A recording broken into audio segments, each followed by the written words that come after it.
Hi there, everybody. Thank you for asking me along. And that was timely, wasn't it? I just had the postman at the door, so, well, not the postman, delivery. I just been able to kind of collect that and then come back to you. Apologies if you hear my dog barking, though, because he's actually going a bit bananas now that he's had that visitor. Okay, so I do have, I just have a couple of slides, but I don't need to put them up right away. So I'll talk for a bit and then I'll introduce my slides, which is just mainly about contact details and then a summary of what we actually sort of do in the library, what we provide. But just to kind of give you a bit of background, I suppose, as to how we kind of sort of work and integrate with the rest of the school. So we work very closely with disability and wellbeing in the library. At this time of year, we're just starting, obviously, to kind of have interviews for disabled users with disability and wellbeing. And that's at that point, you've got the kind of adjustment plans that are created. And that's really where we come in. So we are a stakeholder here. So as far as possible, it's really helpful if people share their adjustments with us so that we know what we need to put in place for people in advance of coming to use the service. So we receive adjustment plans and then we kind of act upon the advice that is held within those. And we have kind of some sort of fairly standard adjustments that we make. We're trying, I'm talking about adjustments here, but we're trying, as the rest of the school is, in line with the 2030 strategy, to be as inclusive as possible. So it's getting the balance right always, isn't it, between sort of being kind of proactive and being sort of forward thinking and making your service as inclusive as possible for everybody, but also knowing that adjustments can be very important as well, because you can't always anticipate everything. There's going to always be something that kind of catches us all out that we need to kind of then make sure that we adjust for in as timely a fashion and as efficiently sort of as possible to kind of make sure that we are including people in the service. So we have a whole range of services in the library and facilities. The first thing you think of, obviously, with the library is borrowing. We have massive collections. Obviously, right now, with the pandemic as well, it kind of really helped us along our way in terms of sort of providing e-resources for people. But we still do have fantastic book collections. We have, I think, 4 million items. You know, we're a famous library internationally. We have visitors kind of not just from sort of LSE students and staff, but from everywhere. And we have some very important archive collections as well.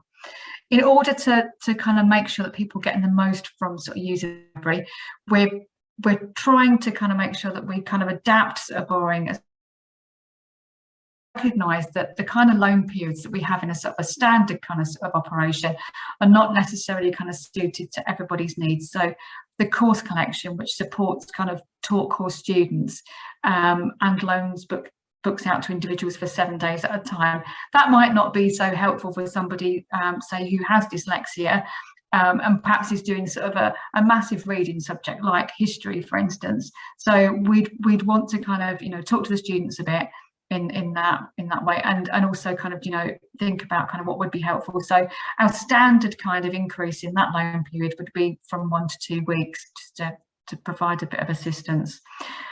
We also realise that, you know, people might have, you know, issues around kind of, you know, sort of going backwards and forwards to the library, sort of carrying things, visiting the library, even might not come on campus that frequently. So we increase loan periods as well, borrowing entitlements as well. So where if you're an undergraduate or a master's student, you might borrow 30 items at one point in time. If you're a disabled student and it's going to be helpful to you, will allow you to borrow up to 60. So we're sort of doubling the loan period in that instance. This is kind of semi-automated. We have a big project with the school at the moment, which hasn't actually sort of delivered for us for the start of the academic session, but we're still pursuing this goal. And what we want is to have a feed of information from SITS through to the library system so that we know automatically who our disabled students are. And that automatically their profiles within our library system are updated so that you get that increase in the loan period and you get the increase in entitlement without having to talk to anybody about it. We're trying to avoid, one of the things around this project is to try and avoid repeated disclosure. We don't think that's in any way a positive thing for people. And we also don't want to disadvantage people by having to kind of keep coming it's nice to talk to library staff, but you don't want to have to keep visiting the library support desk to ask for things which are kind of sort of a fairly basic sort of need really, and should be automatic for you. So that's what we're doing there. We also, as soon as you're introduced to us and you start to kind of use the library, we'll send you a letter, we'll send you sort of an email, an introductory email sort of welcoming you to the library service, which outlines all the things that we do to support you as students. So if you're somebody who needs to have sort of books fetched from the open stacks because for mobility issues, because some of the books are stored at height, they're difficult to reach, we will collect books for you and make them available at the support desk or somewhere else that's convenient for you. Also, production of alternative formats. Not everybody is able to use physical items. I talked earlier about the fact that we have a lot more available sort of via e-resources now. So we sometimes need to make kind of individual arrangements. Even e-resources, there's too many clicks sometimes, particularly for sort of visually impaired students. You'd think that all e-resources were great and sort of readily available, but with a visual impairment, it can be one click too many, and then we'll try and kind of shorten sort of that route for you and make things easier. We'll also ask you whether you want to use reserved PCs and study desks, as well as the assistive technology rooms, and there are booking systems in place for that. Really kind of quick, easy to use booking systems, and we'll send you links and provide you information and instruction about it. We also have a really good, I think it's really good. I think we've had good feedback about this as well. We have a buddying system between library staff and disabled students, and every year I think we kind of we average at about 20 relationships, 20 partnerships. And it's basically, you have a guaranteed sort of person that you can go to with absolutely anything. They're not promising that they know the answers automatically, but they're your immediate contact. They're your face that you're familiar with. You can pretty much, like Vicky was saying just now, you can kind of ask them anything, and they'll find the answer for you and point you in the right direction.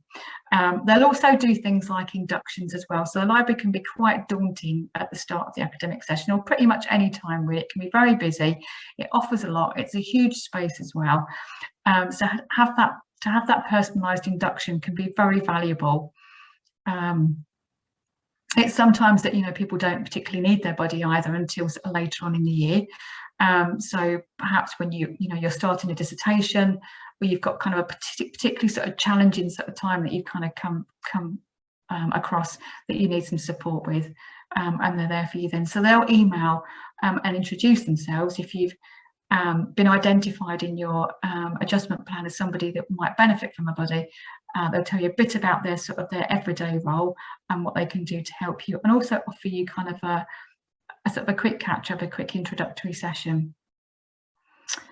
Just lastly, we have some lockers in the library.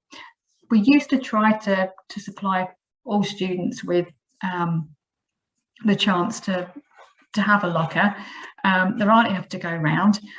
Much more sensibly, what we decided to do was offer lockers to disabled students, students with neurodiversities, that would find them kind of most beneficial. So if it's somebody that has a problem with kind of sort of carrying things that perhaps are sort of fairly heavy, fairly awkward, but that you need regularly, you can keep them in the library, and you've got your own individual sort of personalised space. Also, equally, if you've got kind of organisational difficulties and there's something that you cannot afford to forget really, that you need on a very regular basis, like for your course, again, you've got somewhere in the library to store that, and we send out more information about those, and also that will appear in adjustment plans as well. I'm just going to quickly try and share and put up my details.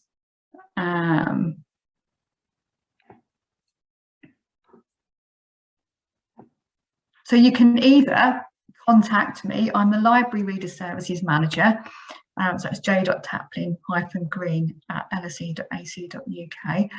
Or more generically, you can email library.disability.assistance@lse.ac.uk, and that will come through then to members of the Reader Services team.